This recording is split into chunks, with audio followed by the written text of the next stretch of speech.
Hello everyone, thanks for coming outside me today. Today I want to take some time and talk about arrows, and more specifically what you get when you buy an inexpensive arrow versus a more expensive arrow. I get questions on my Facebook page and YouTube comments all the time about those super cheap shafts that you can find on eBay and Amazon. You can get like a dozen arrows for like 30 bucks, and people ask me all the time, are those worth it? And the question is an interesting one, and the answer is definitely a no. They are not worth it. But why aren't they worth it? And so why is it better for you to spend $60, $70, $80? Why do some people spend them to like 140, 150 bucks just for a dozen arrows? So every brand has their own budget line shaft. Something that's meant for those that are getting into archery or those people that just have a tight budget and can't afford a really high-end arrows and don't want to spend that money on high-end arrows. So here we have one from Carbon Express, Easton, Victory, and Gold Tip. What exactly are you getting?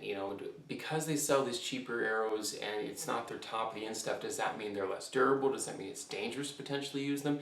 And the answer is no. What the price discrepancy comes from is for their tolerances. Let's take this Gold Tip for example. This is a Gold Tip Expedition Hunter. You can get about a dozen shafts around $60 to $65 on eBay right now. It's a great arrow, super durable. I've shot these for 3D, for hunting. They're fantastic. I love them.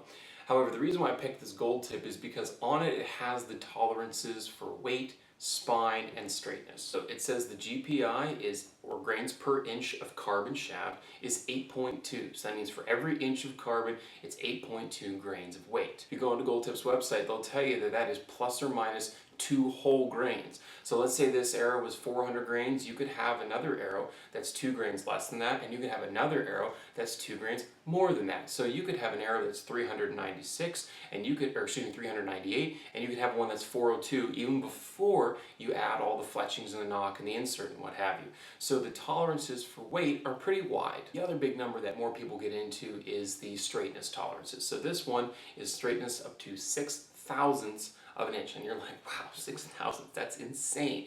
Yeah, but when you get into the higher and more expensive shafts, you start talking about 3,000ths, 2,000ths, 1.5, and even 1,000ths, which is an insanely straight arrow. So let's talk about the other part of inexpensive shafts. The other part is, and this is a Carbon Express Wolverine 3050. It came straight from Walmart. It was ready to go right out of the box, right? I picked it right out of the shelf, brought it home, screwed a point in, and my wife was able to shoot it that day. Cheap, inexpensive arrows like this often have the fletchings already glued on, or excuse me, the fletchings and wrap already glued on, the knock already put in, and if you buy them from a pro shop or if you buy them online, normally they will offer just to cut the end for you to length and glue the insert in. So the customization necessarily isn't there with a more budget shaft as you would find with a little more higher end, higher price shaft. So let's get into something a little bit more expensive. This is an Easton Axis arrow, and when I say a little bit more expensive, I mean almost double or triple the price of some of the arrows that are down here already on this bench.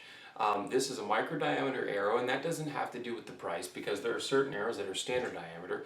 For example, the parent shafts to the Expedition Hunter, the XT Hunter, and the Pro Hunter are the exact same diameter. They just so happen to be more expensive because their tolerances are tighter. Also, it's got 10.7 grains per inch. This one is plus or minus 1 grain. So instead of being plus or minus 2 grains like we saw over here where you have 4 grains of variance, you only get 2 grains of variance out of this arrow. And also, when I bought this arrow, it was just the bare shaft. It just had the factory crest or factory wrap on it, and the knock was not inserted, and the point with the hit insert was definitely not glued in. That is another thing that more expensive shafts have going for them, is that, sure, we have these tighter tolerances, plus or minus 1 grain, even half a grain in some cases. The spine is super tight. All those things put together put this arrow, potentially twice as much as a budget shaft. So do you need to buy something like this?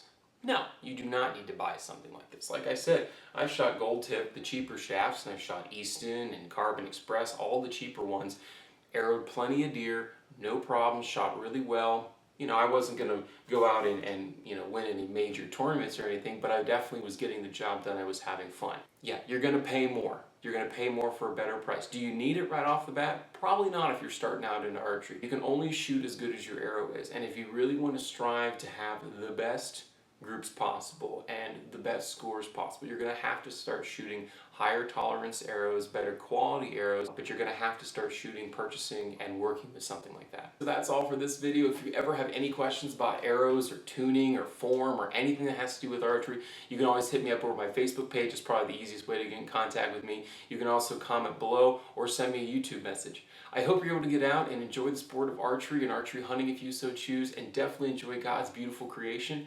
And we'll get to see you next time.